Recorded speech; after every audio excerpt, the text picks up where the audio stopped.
Welcome back. I hope that you had an opportunity at some point to look up in the sky and see the birds flying in V formation.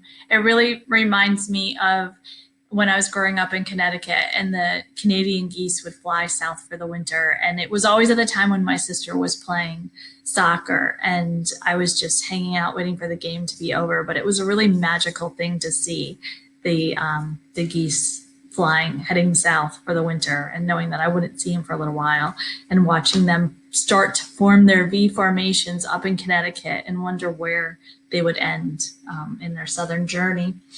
So I hope yours looks just like mine. Lots of marking, lots of writing. We have a theme. We have bracketed some research design. We've circled some dates. Yeah, if it doesn't, then make sure it does next time, because they are predicting what the questions are going to be.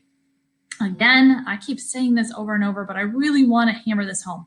31 easy questions out of 52. There are 31 easy questions.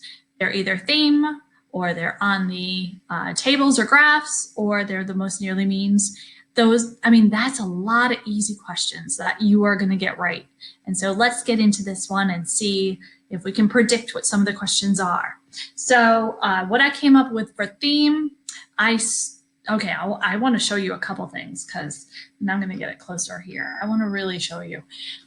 So I read the first half of it and I was feeling like, I get this, I totally get this. And I started to read what the theme, I started to write down what the theme was. So I wrote birds fly in V formation, they time their wing beats, and I figured I'd pick something else up when I get there. And then see what I erased? I erased saved energy. I thought, and I want to show you the mistake that I made by coming up with the theme before I finished, so that you don't make the same mistake. So I initially wrote, and by timing their wing beats and saving energy.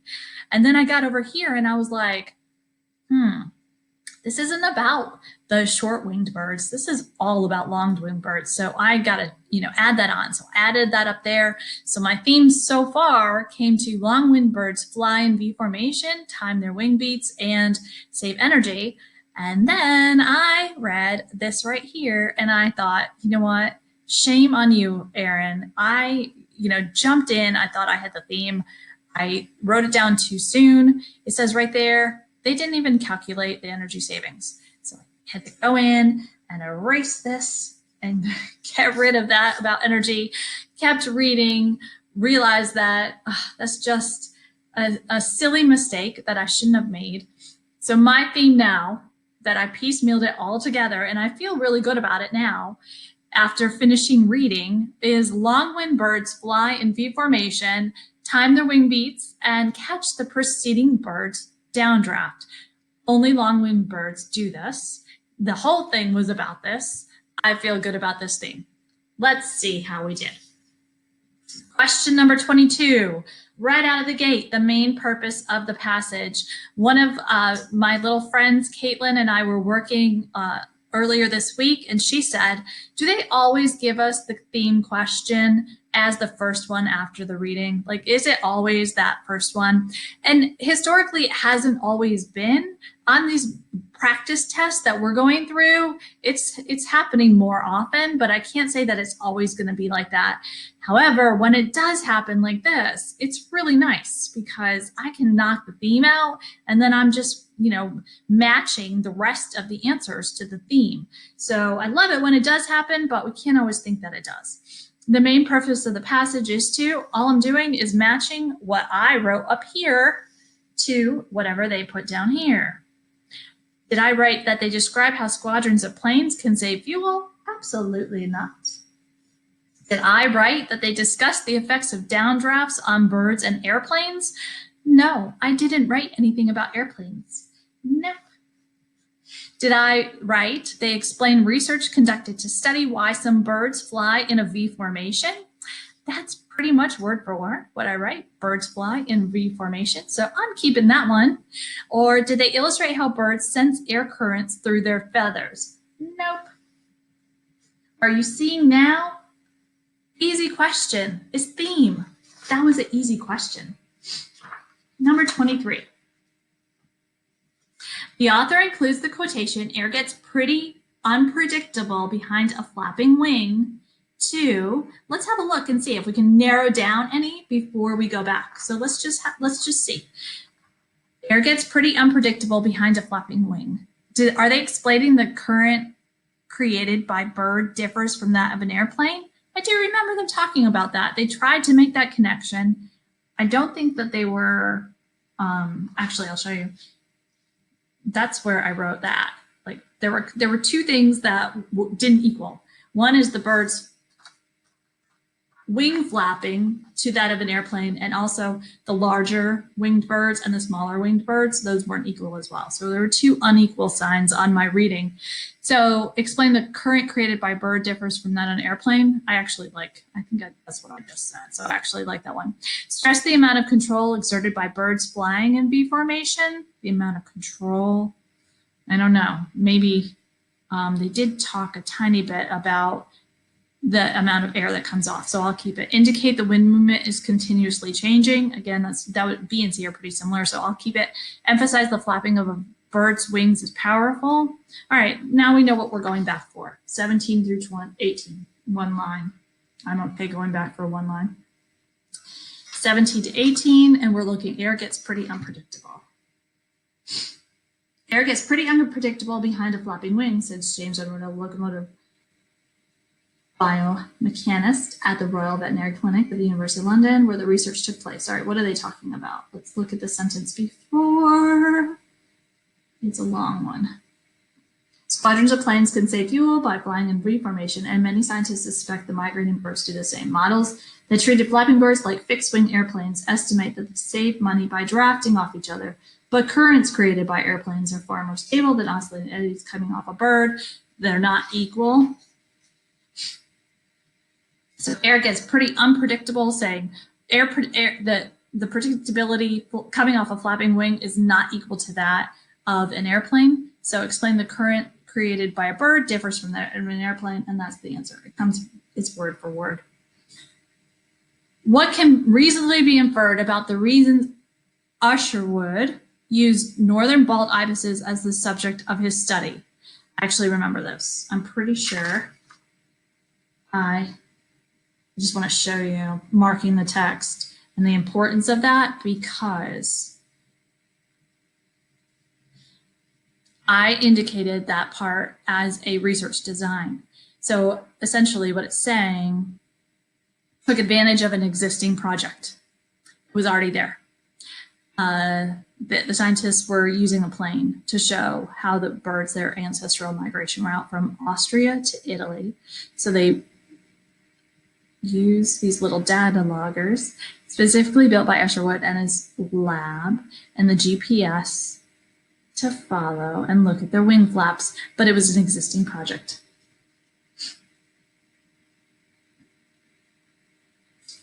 And I did indicate that as research design because it didn't give us any data that resulted in it. It just showed us what they were setting up.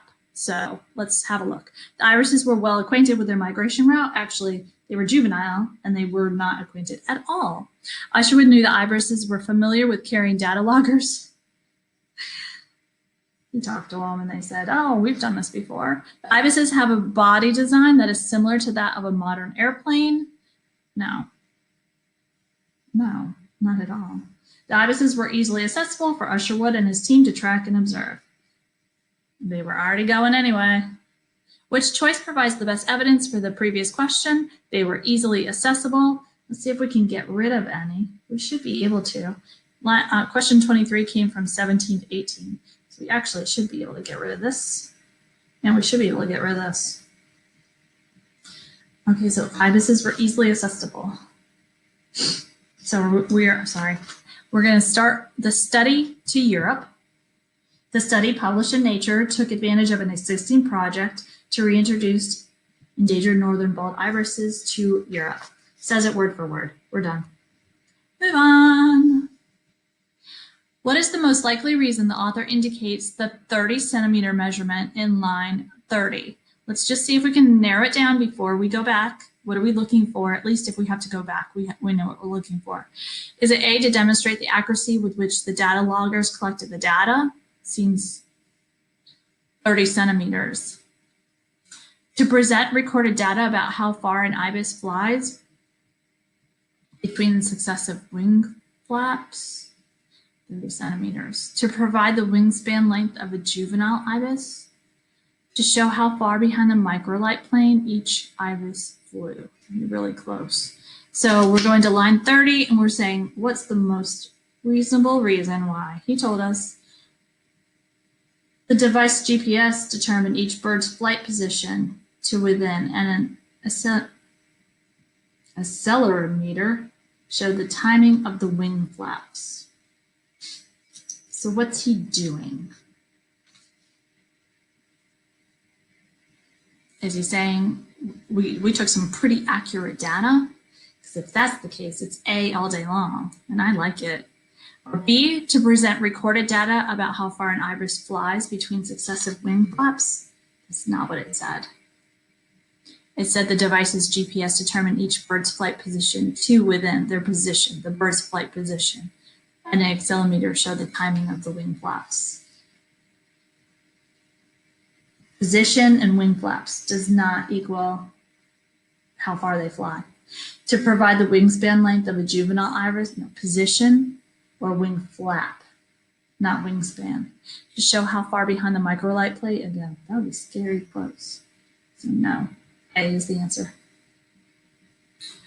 What does the author imply about pelicans, storks, and geese flying in V formation? Oh, this is a theme question. Long-winged birds fly in V formation, time their wing beats, and catch the preceding bird's downdraft. They communicate with each other in the same way as do ibises. No, it's not about communication. They have the same migration routes. No. They create a similar wake. They expend more energy. No. The only thing that was different was the small winged birds. And which choice provides the best evidence for the answer to the following question? Let's see if we can get rid of any. We certainly, let's see, line 22. We got to line 30. Can't get rid of any. Shucks. Which choice provides the best evidence? We're looking for pelicans, storks, and geese flying in V formation similar to that of ibises. So 35 to 38. When to body. When a bird flew directly behind another, the timing of the flapping, reversed so it could minimize the effects of the downdraft coming off the back of the bird's body. It's not specific enough. I don't like that one. It's not specific enough. We're looking for long-winged birds flying in V formation and how the weight coming off. All right, smaller to difficult, line 47 to 48. Smaller birds created more complex wakes that would make drafting too difficult. Yeah, I like that, actually. Author implying information. I like that one. I forgot to get rid of that, sorry. So yeah, I actually like that one. All right, let's narrow it down since we couldn't eliminate any. So we're gonna just kind of go and see if we can find anything wrong with line 52 to 54. Previous to a V. 52 to 54, previous to a V. Previous studies estimate that birds can use 20% to 30% less energy while flying in a V. That doesn't talk about what we're looking for. And line 66 to 67, alternatively to resistance. Alternative, they move around until they find the location with the least resistance. It doesn't talk about what we're looking for. So although we couldn't eliminate any, at least they were only 2 lines. At least we didn't have to spend a lot of time looking at silly stuff. Main idea in the 7th paragraph. This is a theme question. Main idea of the 7th paragraph. Different types of hierarchies. I'm not going to look back. You don't have to look back either. Different types of hierarchies exist in each flock of birds. There's nothing about that. And our theme doesn't say it, so no. Mistakes can happen when Longbow never talked about any mistakes. No. Future research will help scientists to better understand V formations. Basically, I mean, that's what I wrote. That's what I wrote as my theme. Long-winged birds watch the lead bird closely to keep, oh no. Let's see. The author uses the phrase aerodynamic sweet spot in line 63 too. So let's just have a look at, if we have to go back, let's have a look at why we're going back. Describe how the proper structural design of an airplane helps to save fuel. I don't like that one at all. That does not match my theme. I want to get rid of it. I want to get rid of it right now. I'm going to get rid of it. If it doesn't match the theme, I don't want it. Show that flying can be an exhilarating experience. That doesn't match my theme. And you'd have to read into it. These are silly answers. No. Describe the bird's synchronized wing movement. I'll have to look back on that one.